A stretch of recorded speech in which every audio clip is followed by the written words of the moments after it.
Hi, I'm Stu from HiveMind Automation and welcome to the Hive. In previous videos, we've looked at a bunch of smart light bulbs, like the LifeX, the IKEA Trad-Free, and the Mirabella Genio. And in this video, we're going to compare them to each other. We'll take a look at how bright they are, how easy they are to set up, and how much they cost, among other things as well. And hopefully, by the end of this video, we'll have a much better understanding of which ones to spend our money on. So let's get started.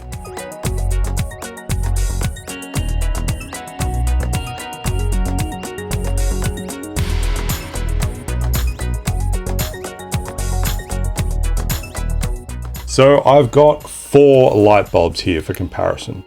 I have a LifeX Plus A60, I have a Trad-Free E27, and I have 2 different Mirabella Genio bulbs. I have one in B22, and this one's been flashed with Tasmota in a previous video, and I have one in E27, and this E27 one is completely stock standard with no modifications. Now, all 4 of these lights are capable of doing RGB and cool to warm white. So the feature set is about as comparable as we can get. They are different wattages, so there will be some differences there. For this comparison video, I'll be scoring 5 points for each of the following criteria: the brightness output of the bulb, the color reproduction of the bulb, the initial setup and the native app usage and the feature set within that native app, the Home Assistant integration, how easy or difficult that is and how reliable it is,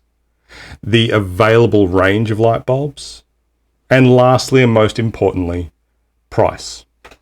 So with each of those 6 categories having 5 possible points total, we end up with a score out of 30.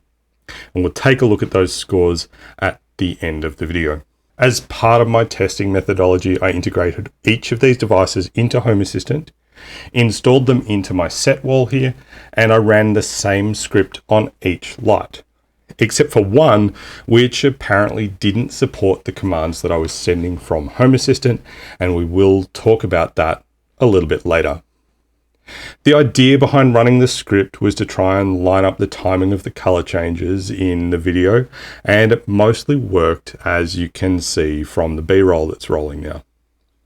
I've also applied the same color grade to each of these 4 videos, which was just a simple contrast bump. Watching the video, you could be mistaken that the Mirabella bulbs are brighter. However, the LifeX bulb respects the transition parameter in the script, but neither the Tasmotized or stock Mirabella globes respect that setting, meaning that the auto exposure on the camera can adjust slower and not have quite as much of a jarring jump in exposure there. In fact, the stock Mirabella bulb doesn't accept any of the commands in the script that I set up for testing. So to perform this test pattern, I used the Tuya Smart app and manually performed the changes in the app. Both Mirabella globes are rated at 9 watts and 800 lumens of output. The Trad-Free globe is not as bright as the others, with only a rating of 600 lumens, and according to IKEA's website, it's rated at 8.6 watts. The LifeX is the brightest, rated at 11 watts and 1100 lumens. For cool and warm white settings on these globes, the Mirabellas have a range of between 2700 to 6500 Kelvin. The Trad-Free only says 2700 Kelvin, but you can get more out of it than that. Unfortunately, however, the IKEA documentation isn't the best. And lastly, the LifeX offers a broader range of 1500 Kelvin to 9000 Kelvin. For the scores, the LifeX gets the full 5 points. The Mirabellas do get a close second on 4 points, and the IKEA Trad-Free gets 2.5 points. The color reproduction on each of these bulbs is fine, though I found the IKEA bulbs to be a little bit weird to control, and the selected color isn't always what you might expect out of Home Assistant. That being said, it's never been a problem other than being a mild annoyance. The LifeX color output is the clear winner here. It's brighter across the whole spectrum by virtue of having the higher wattage, and the quality of the color output just seems better. There's not really a quantitative method to review the color output of these bulbs without spending thousands of dollars on fancy spectrum analyzers and colorimeters. Again, I'm scoring the LIFX the full 5 points. The Mirabellas and the IKEA Trad-Free are about even. However, the Trad-Free aren't as bright across the color range, so the Mirabellas I'm giving 4 points and the Trad-Free gets 3 because of the weirdness when selecting colors in either the Trad-Free app or Home Assistant. For initial setup and the native apps, the Tasmotized Mirabella is obviously significantly more convoluted. And there's no native Tasmota app for iOS or Android as far as I know. The web interface is pretty basic and doesn't really offer any frills like timers, and I'm yet to find where the effects are in the web interface, but those effects are available through the Home Assistant interface, which we'll touch on a little bit later on. This was the only setup that requires joining a separate Wi-Fi network to get started during my testing. Setting up the stock Mirabella Genio bulb is ridiculously simple. It took about a minute to set up the stock bulb in Tuya Smart, and as soon as I turned the light bulb on and clicked plus in the Tuya Smart app, it was auto-detected and the process was pretty much on rails. Tuya Smart does offer timers and some built-in effects, however they are fairly rudimentary. The LIFX integration was just as simple to set up. There was the addition, however, of setting up the HomeKit integration code and scanning that during that process. The LIFX app is a lot more fully featured than any of the others in this test suite. It has tons of built-in effects, and this particular model also includes infrared LEDs that can be set to come on when the light itself is off, and that can help to aid the night vision in your CCTV cameras. Lastly, the IKEA bulbs are the only lights in this test that require additional hardware to integrate with their app. I can't say that I'm a big fan of the pairing process on the Trad-Free range, and in order to utilize the app, you do need to have the Trad-Free gateway and a Trad-Free steering device. This is because the Trad-Free bulbs aren't Wi-Fi enabled and they utilize the Zigbee wireless protocol. The IKEA app itself is fine. There's no effects built in, but the color selection does more or less what you'd expect, and the controls are mostly intuitive, but it is a little bit Spartan. For scores, I'm giving the stock Mirabella a 4 because of the limited effects. The LIFX gets another 5. The IKEA Trad-Free gets a score of 2, and that's because of the extra hardware requirements and the lack of effects lighting built in. And lastly, the Tasmotized Mirabella gets a score of 1 as there's no native app and only the web interface, and honestly it can be a little bit clunky to use the web interface. And the initial setup is not exactly a cakewalk, not to mention you can't find the effects in the web interface. Next up, we'll look at the Home Assistant integration. Now, all of the test units were very straightforward to integrate with Home Assistant. The Tasmotized Mirabella and LIFX were both the absolute easiest, where we pretty much just clicked Add Integration, selected the relevant integration, confirmed we wanted to add that integration, and only the IKEA integration provided the option to choose which room we wanted to add each of our lights into. To make the comparison easy, I've created a custom dashboard with just these 4 lights on it. So we'll take a look at how they each appear in the interface. These are all Lovelace light cards, so they have the dimmer available right on the dashboard. But as we take a look through each of these, we'll start to see the differences. We'll take a look at the LIFX first, and we see that we have all of the assorted things in here. We have our brightness, we have our color temperature slider, and we have our RGB picker. We've also got an effects drop down. One thing I will say for the LIFX effect drop down is that these are not particularly useful in the context of adjusting the light from the dashboard. They tend to really only be useful when you're using them in automations. If we take a look at the IKEA trad-free, we see we've got the brightness slider, as we would expect, and the RGB color picker. But we don't have any effects and we don't have any color temperature slider. What I have found is that with the IKEA trad-free, to get a nice warm white, I tend to select this kind of pale orange in here, and that gives us a warm white. So somewhere in this kind of range here. I'll come back to the Mirabella Genio on Tuya in a moment, and we'll drill into the Mirabella Genio on Tasmota. And again, in the Tasmotized Mirabella Genio, we have our color temperature slider, we've got our brightness control, and we've got the RGB color picker, and the light reacts accordingly. If we drill down into the effects, our effects list is only 4 effects long, and it's got just numbers. It doesn't have a description of them. So it might be a bit difficult to figure out what each one does, but they're all fairly similar. They're normally color cycle effects. So lastly, if we drill into the Mirabella Genio, this is where we see a bit of a problem with the Tuya integration into Home Assistant. We have a brightness slider, and when we move that, it reacts, but it does take a little bit of time for the light to change the brightness, and that's because of the additional latency introduced by having to send the command out to the cloud and then have it come back in to the light bulb. And it's the same with the color temperature slider. We can turn that all the way up, and it takes a little while for that to change. What we don't have is access to the RGB color picker. This is an RGB capable light, but we can't access those functions from the Home Assistant interface, and that is part of the problem with this Tuya integration in Home Assistant. Whether or not that can be fixed with an update to the Tuya integration, or whether the limitation is actually with the Tuya Cloud API, I'm not yet sure.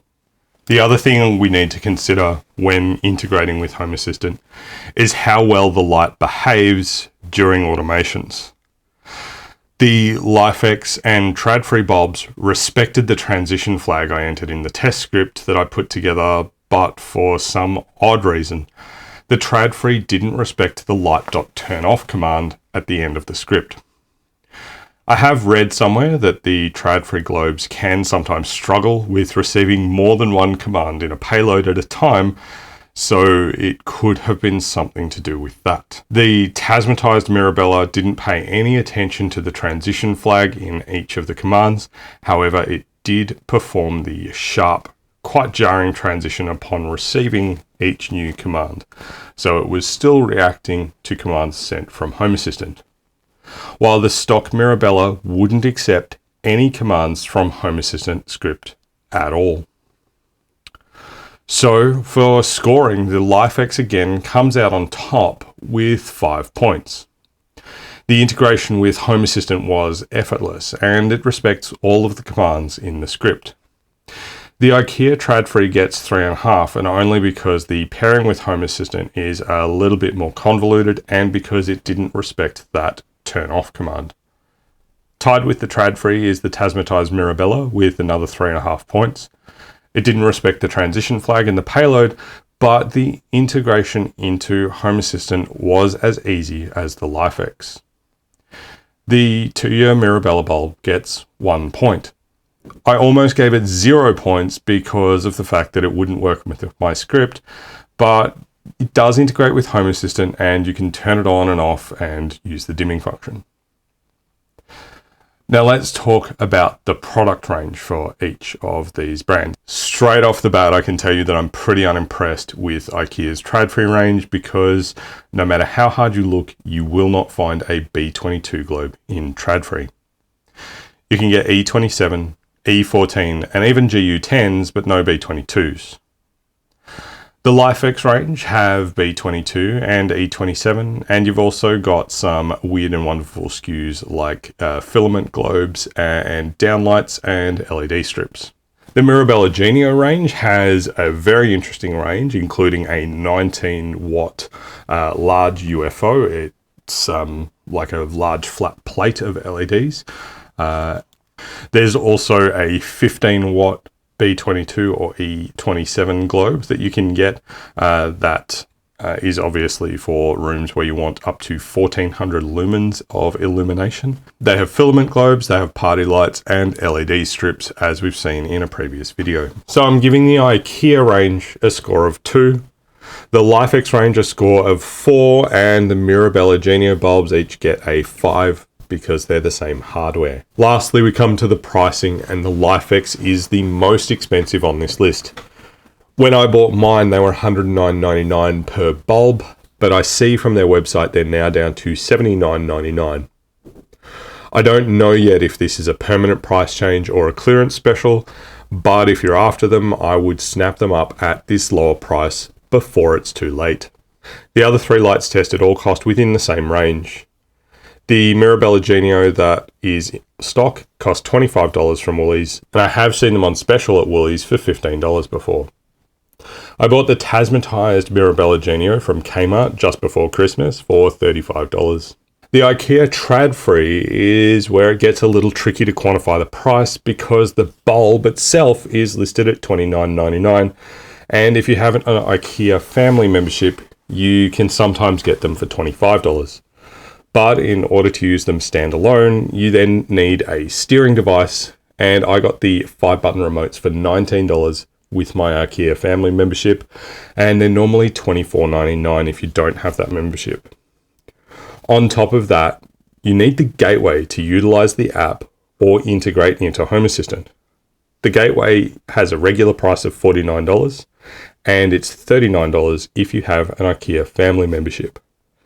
That means that with a family membership, pretty much the minimum cost to get started from scratch with all the features as of today, if you want RGB, is $87.99.